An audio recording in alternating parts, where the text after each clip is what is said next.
Yeah, I usually play World of Warcraft for about 5 hours a day, but that's because I have to work and go to TAFE.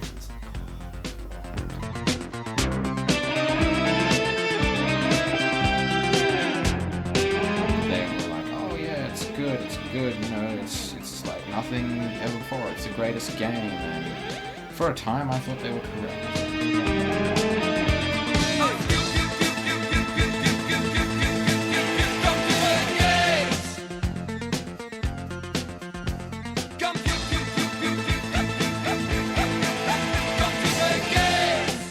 When you play the game so much, you just become so immersed in it, and you feel like really your monitor is just like a window separating two different worlds. Like, there have been times when I've just like dreamt or that I'm like walking around a Battlefield map or a World of Warcraft map. 가끔 현실과 게임 공간이 구분이 안 될 때가 있다.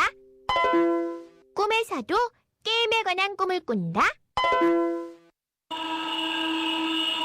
자 봐, 너는 게임 중독에 빠진 거라고. There were days where you were really like heavily into it and no one seemed to mind because it was the holidays and you could spend anything like up to 16 hours on it. It kind of made my school life suffer a bit. I would prefer to do the next quest that came out recently rather than do the next maths assignment. Like, I wouldn't say I'm one of those people that's just like totally addicted and social life is going down the drain. It's just, I could either sit at home and play WoW, or I could trek for an hour on the bus and the train and meet up with my friends and then kind of sit there for an hour and then sit there thinking about how cool it would be playing WoW. So yeah, I'll just usually just stay at home and play WoW. I stopped playing RuneScape for quite a few reasons. I think one of them was because, probably the main one was because I realized it was taking up way too much of my time. And the more you play these things, the more you want to keep playing them. And so therefore the more time it takes up. And you could be using this time for other things. My brother has become addicted to an internet game. He plays one of the games I played before called MapleStory, which is a very poor excuse for a game, in fact. It's got terrible graphics, not even 3D. It's just terrible. Stay away from it. I used to get addicted to MapleStory, thought it was a really good game. Then I quit because it was just stopping me from doing guitar practice or homework, which are more important things. He plays that for several hours a day, and sometimes he'll become aggressive if people tell him to get off it, or why don't you do something else, why don't you do guitar practice, why don't you go out with your friends, all you do is that kind of thing. Of course you can always come with a rebuttal, hey, you did the same thing. Chris, my brother, he was addicted a long time, and he did get kind of angry because getting addicted to a game can also make you kind of edgy. Yeah, you'll always find people online that are just like, oh, what you doing, you fucking noob, fuck, blah, blah, blah, blah, blah. But usually you just gotta keep your anger under control, because there's nothing funnier than watching two people from other sides of the world threatening to kill each other. Once I was mentioning how like I'd just come back from a party and I had like a major hangover / cone over, and the guy was like, you've got a life? You shouldn't have a life and play this game. It's fascinating. There's new cultures emerged as a result of it. There's new economies that have emerged as a result of it. Games have had to be, games have basically opened up. Currently I spend a lot of time in Second Life because of my research, and I'm building a space in there, and I'm not a programmer, I'm not a... I've had a fairly steep learning curve trying to take charge of that, learning how to build objects and then put scripts into those objects, how to animate things. And that's been an interesting exercise. One of the great things about the new alternate reality games is that they take you away from one context into another context, and that to me is quite exciting as an educator, because it means you're not just locked into the screen and the keyboard. Whatever like personality that's like recessed deep within yourself will pretty much be brought out by like games. Say like, because I've observed this in quite a lot of people, like they'll be the most cool and calm, relaxed person in real life, but as soon as they're on like online, they'll just start like bitching and bitching and bitching. I think other people just use certain sorts of games as an outlet for frustrations and anger and other bits and pieces. Yeah, by all means. And then also you've got your sort of your griefing crowd, you know, the people who go in and deliberately disrupt, and you know, the classic 15-year-old boy graffitiing, you know, on the school toilet wall.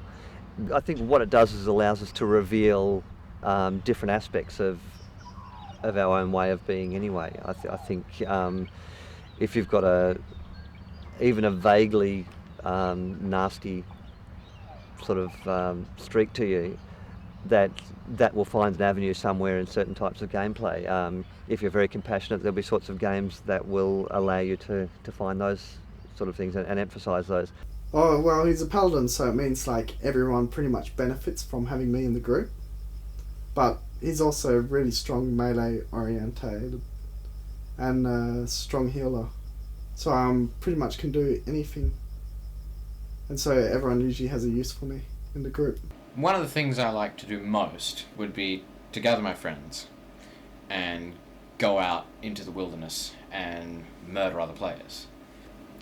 You would venture into this wilderness armed to the teeth with all your weapons and magical abilities and armor and whatever else, with your friends covering your back, and you'd go out there and you'd meet a bunch of people who want to do the exact same thing. When my friends aren't on, I'd say I'd play for maybe 2 hours to 3 at max. Otherwise, if my friends are on, I could play for a really long time. My partner's just recently done an article about transgender people who find certain online environments really liberating, in that the whole history of their biology, so that they don't have the scars of their operations, they don't have the background knowledge that everyone knows that they used to be one, you know, either male or female, but now they're not. So those sorts of things are often quite liberating, so people can be perhaps more of themselves than they can in everyday life. Well, it was different to play an online game at first. I mean, there's the whole... When you first play them, you think that everyone's going to, you know, interact with you and everything. Well, when people say that you shouldn't be playing it because it's addictive and it's bad for your health, well, I'm just like, fuck you. As long as you choose to spend those hours on the time, and it's not, you know, you're not sort of waking up at 3 o'clock in the morning out of an obsessive need to get back online and find that, you know, magical claw that's going to let you kill the dragon. So you think it'll be great, but, you know, then you realise no one actually cares about you or the fact that you're playing. I think Shakespeare said there's nothing in this world either good nor bad, but thinking makes it so. It's really how we respond to things that, you know, shifts it into the, you know, the good and evil camp. But like on a day off, I'm just like all day just questing it up. I got killed by black bugs on my video game, but then although to myself it doesn't mean too much, I keep dying and dying over and over again, and now I feel I'm alive, so I'll just pretend. What's at the end? What's at the end? What's at the end of Satan's rainbow? What's at the end? Video games are major cool, but they shouldn't be your only interest. There's way more to life. Get outside and play, hike, exercise, see your friends. Or you could try studying or paying attention to your responsibilities. There's nothing wrong with video games in moderation, but there's plenty else going on in the world. Oh, don't miss out. Sailor Moon says...